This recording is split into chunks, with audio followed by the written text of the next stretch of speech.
Hey everyone, welcome to... Wait, where's Rob? Well, I don't know, I guess I'm gonna do this one alone. Okay, welcome to Edge of Wonder, where the strange meets the profound. I'm your host, Ben, and on this episode... I'd like to interrupt this broadcast to give the world a very special announcement. I just found the best inexpensive taco place on 8th Avenue.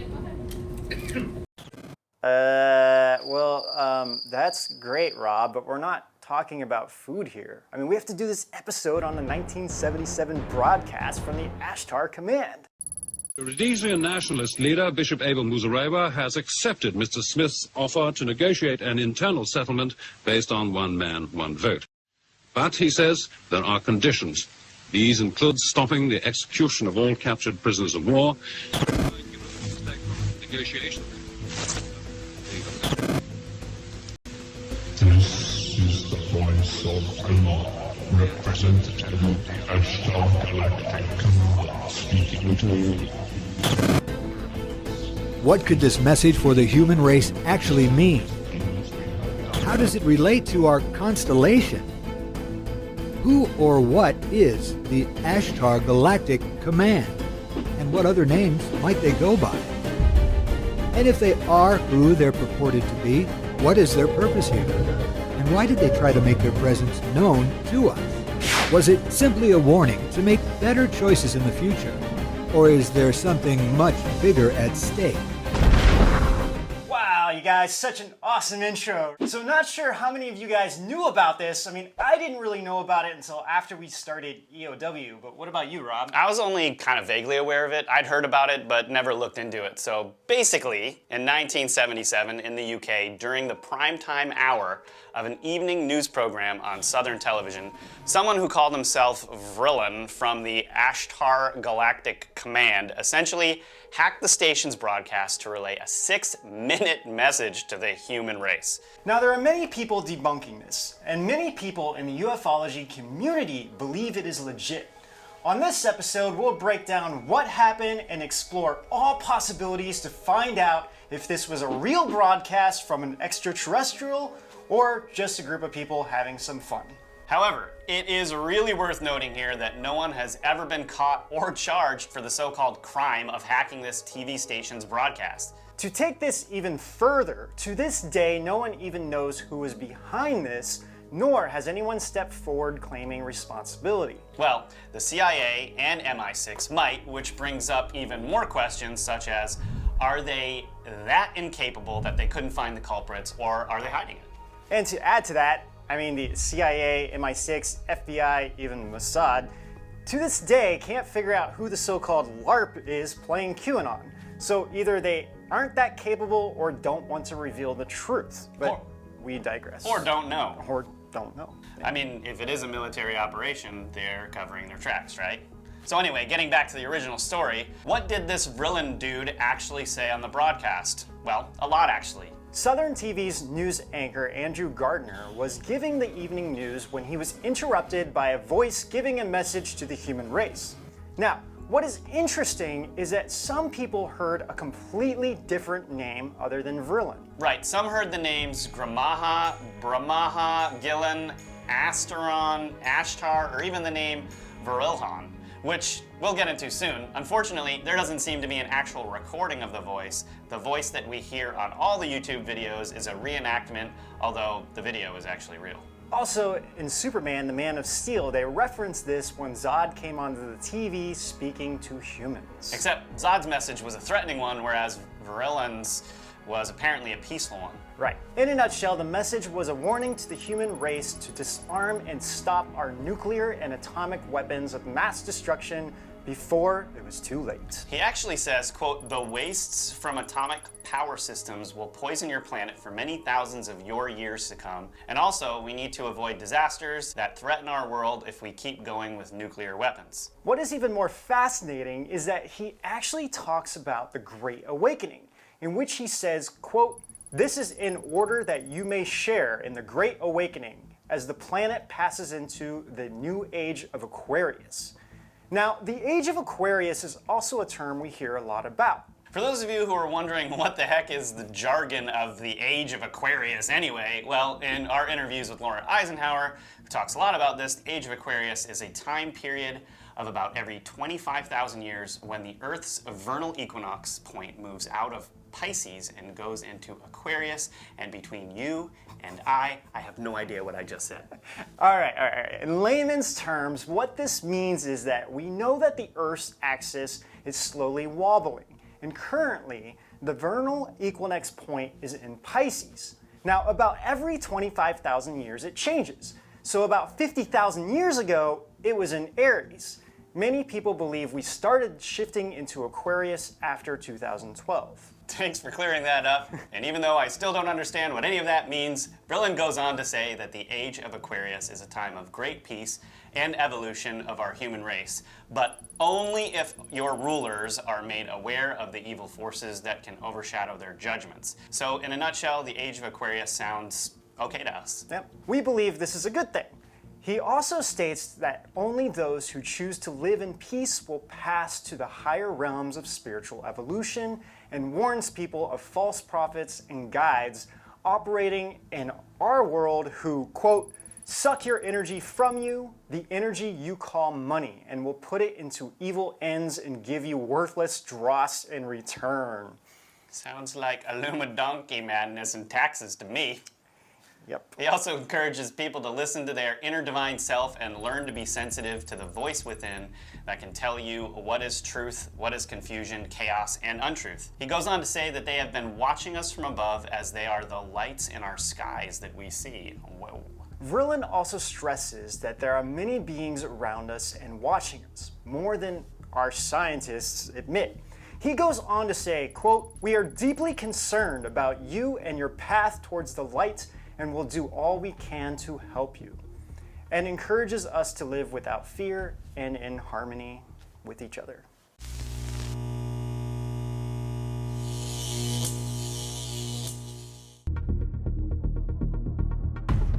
Okay, now there are a lot of things we would like to touch on, but first let's discuss how this was possible, given this is in the 70s and people didn't have computers laying around like we do. Southern Television's signal was unique in that it received its feed not over a hardwired connection, but from a secondary transmitter on the Isle of Wight. So it was bouncing one signal off of another, which made it vulnerable to manipulation. However, this couldn't just be pulled off by an individual at that time. I mean, the only people who could really do this would be groups with a huge amount of money, government, organizations, or other broadcasting companies, or aliens. Whoa, we gotta be careful using that word. We might get censored now. There was an investigation by the Independent Broadcasting Authority, but according to the UK's Independent, it is impossible to find the results.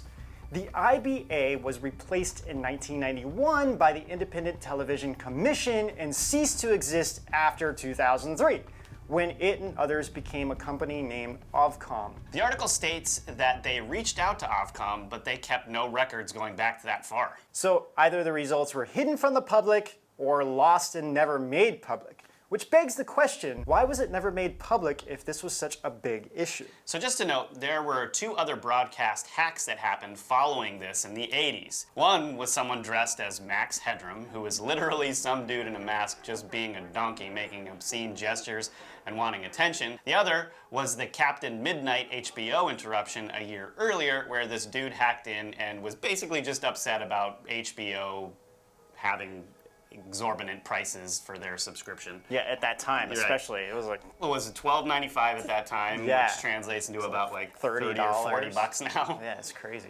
HBO's smart. So whoever this Vrillon is seemed to want no credit at all and honestly just did it to bring a message to the human race to warn us about blowing up our planet. For being one of the first people to successfully hack a primetime station, it is kind of selfless. But we do have to bring into question the kind of strange religious movement called Realism, which was founded in 1974 by Claude Vrillon, who currently lives in France. Some suggest this group was behind it because of how similar Vrillon and Vrillon sound. I'm gonna start calling that dude Jean-Claude Vrillon. I mean, they're both from France. Wait, realism such as Ra-El, meaning Sun-Saturn worship. If you guys haven't seen our Saturn episode or the Deep State series in general, you really need to watch that to understand what that means, because it's pretty serious. Right. Well, only people in this movement would know, but here is their symbol for their religion. I mean, dude, that is full-on a swastika mixed into the Star of David, which has a hexagon inside. This has warning signs all over it. And this isn't all, you guys. Guess where they are located. I mean, this is just the icing on the cake. Okay, Rob, just take a guess. You can probably get this. So if it's occult stuff, I'm gonna have to, I would guess Switzerland. Geneva. Oh man, pull it right out of the hat there. That's like, they're so like predictable, it's like ridiculous, right? Yeah. So dude, that just makes this like way more suspicious. Now, to be fair, the Srvatsa or swastika is an ancient symbol found in almost all religions, and it is a very upright symbol representing our universe or our Milky Way. Hitler and the Deep State are obsessed with twisting and warping everything for their own use, so they twisted it and reversed it, warping the meaning of all of this. Okay, so yeah, I've seen that sign on Buddha's statues in China too, right? Yeah, so these are everywhere. Yeah, in India and everywhere else too. So. But these guys are super weird. I mean, they don't believe in a god or a divine creator, and instead believe that these humanoid extraterrestrials are the ones that created mankind. And they also think GMOs and cloning are a wonderful thing for humans. In fact, they even supported Monsanto in their GMO push, if you can believe that. I mean, and that's just the beginning. I mean, they even wrote books about this, but they are actually the founders of this strange company called Clonaid, which brags about creating the first human clone, Eve, in the mid-2000s. But oh my gosh, you guys, we're gonna have to publish a whole episode on this for our edgeofwonder.tv, since we would have to bring up a lot of names associated with it, and it's just too crazy to publish on YouTube. Yeah, anyway, even Michael Jackson went there, and it was reported by the Telegraph that he was obsessed with cloning himself and wanted to do it no matter the cost. So yeah, for our subscribers on edgeofwonder.tv, be on the lookout for that one, because that's gonna be nuts. Also, the rapper Kid Buu, who claims he was cloned by Clonaid, has the symbol tattooed on his chest, So now I can't drink Kool-Aid, and I don't want to drink Clonaid. That's for sure. That's for sure. So yeah, he even has a live Instagram post where he's with his other clone self. I mean, this just keeps getting weirder. But getting back to this group, they think that transhumanism, genetic manipulation of humans, along with sexual liberation are all good for us. They even wrote books all about this stuff. They also encourage their members to be sexually open with each other and also support sex education of youngsters, showing them how to obtain sexual gratification. I mean, really, this is just a prime case of preparing victims for something else. And we don't want to say anything too bad, but what is that? That's just very strange, especially given all of the other, There is way more to this too. They also believe that Noah's Ark was a spaceship, the Garden of Eden was an artificially constructed continent by aliens, and the Tower of Babel was a rocket ship that was supposed to reach the Creator's home planet. And of course, aliens are our gods. Right now, so that sounds like some on a donkey madness. They're also very anti-war, which is why some believe this group could be responsible for the interrupted broadcast. However, they would need to be pretty tech savvy to pull this off back then. I mean, for real. Yeah. But looking at what they are doing now, who they are, and owning Clonaid, which was possible due to an extremely anonymous donation, maybe there's something bigger backing them. But let's ask something else. Who is this Ashtar Galactic Command? Before we get into that, we need to bring up George Van Tessel and who he was. Tessel was an airplane engineer starting in about 1927 for Douglas Aircraft, then with Hughes and Lockheed. Soon, Tassel befriended an eccentric German-American by the name of Frank Kritzer, which he made his home out of the giant rock in the Mojave Desert. During the early days of World War I, Kritzer became under investigation by the government and was accused of being a German spy. When local police came to question him, he set off an explosion, actually killing himself in the process. The heck? Yeah.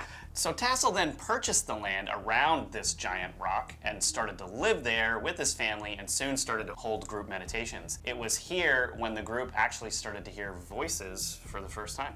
Soon Tassel started to interact with a being named Ashtar, who claim to have a fleet of spacecraft and even a space station overseeing Earth. Some say the Dark Knight UFO is the space station. Now, this was way before the 1977 broadcast. Tassel's testimony about what Ashtar told him was very similar to that broadcast. Then in June of 1952, he sent a series of letters to government agencies warning that UFOs would soon start to fly over Washington, D.C., which also happened to be the same year he said he met Ashtar. But this is where the crazy part comes in. Later that June, there really was one of the largest UFO events in American history. To this day, it has been heavily suppressed in the media, even though thousands witnessed it. A fleet of UFOs were seen hovering over the Capitol building in D.C. I mean, this was a massive event and somehow never really got the mainstream attention it deserved. According to the late William Tompkins, who was interviewed in the Above Majestic movie, these crafts were actually not piloted by aliens, but by German soldiers. This is where also the Operation Paperclip really starts to pan out. But that is an entire different episode, and we talked a lot about it in our Majestic 12 episode, along with some others. Tesla was also building this thing called the Integratron, and he said that he was aided by the writings of Nikola Tesla and was also given these telepathic directions from extraterrestrials. It said it was an electrostatic generator for the purpose of rejuvenation and time travel. Unfortunately, it was never finished, nor did he reveal the plans to anyone on how to finish it. He died of a sudden heart attack, although people close to him are skeptical of this since he always appeared in good health. In a nutshell, Ashtar of the Galactic Command claims to be a purely benevolent being representing a group of beings that are all here to assist humans on Earth in the end times and to stop humans from blowing themselves up. They also follow the law of the divine creator and claim that they do not want to be known as any kind of godlike deities, but more as our galactic family. They say they are here to protect the solar system from hostile and dark extraterrestrial groups, that is ETs, that are only in service to self, like the Dracos. There are many who claim to have either channeled or even met them in person. In the book On Earth Assignment, The Cosmic Awakening of Lightworkers, it states this from the being who calls himself Ashtar. Quote, "Know that you are part of the vast universe, so magnificent that even we cannot do it justice with our descriptions." It goes on to say, quote, "We can assure you that it is teeming with life and filled with love, wisdom, and creative opportunity. Know that you are precious in the sight of your Creator, that you are divine heirs to a kingly inheritance." Pretty cool. Yeah, that is pretty cool. Now, whether or not you believe this is up to you. There are a lot of things out there that appear to be good, but are for sure not. So, like always, we suggest to do your own research and draw your own conclusions about this. But we're going to do another episode on who this Lord Ashtar is. We couldn't really fit it all in this episode because it was just so much. But in other areas, they do talk about how they can't believe humans trash their bodies so much by drinking, smoking, promiscuous sex that is rampant in our society. Yeah, because they also look at our bodies as being very divine-like. So we wanted to bring up something that recently happened in the news. The New York Post published an article and video stating official confirmation from a spokesperson from the Pentagon admitting that they indeed investigate UFOs. Well, there's a surprise. This came a year after the New York Times so-called bombshell about the secret Pentagon UFO program ATIP, in which it studied and documented unidentified flying objects. Now, we are saying bombshell in quotes because it didn't really have the impact they were expecting. Right, instead of the world freaking out, most of the world just said, we already know about this secret space program, so talk about that. However, the Navy are really the ones that seem to be dropping huge bombshells, but not many people are reporting on it. There are two huge documents that were released. One was a patent for an aircraft that literally defied gravity and propelled itself using powerful electromagnetic waves, and it is triangular in shape. Most of us in the UFO community believe this is actually disclosure of the TR-38 triangular aircraft, in which many locals in Hawaii told us they see all the time. There are also leaked photos of the aircraft resting in Area 51 and some on aircraft carriers. Insider Corey Good mentioned a while back that more of the public would start to see these in the air as the Navy slowly declassifies it, similar to how the stealth bomber was declassified. Except these travel thousands of miles per hour and are able to go into space and defy gravity. So we think this is kind of the work of reverse engineering of alien craft. I mean, what else could it be? Also, the Navy released an article explaining to military personnel how to report a UFO if they do see one. The point of explaining all of this is that the UFO incident in DC at the time isn't really at all crazy if what the government is now saying in public is really true.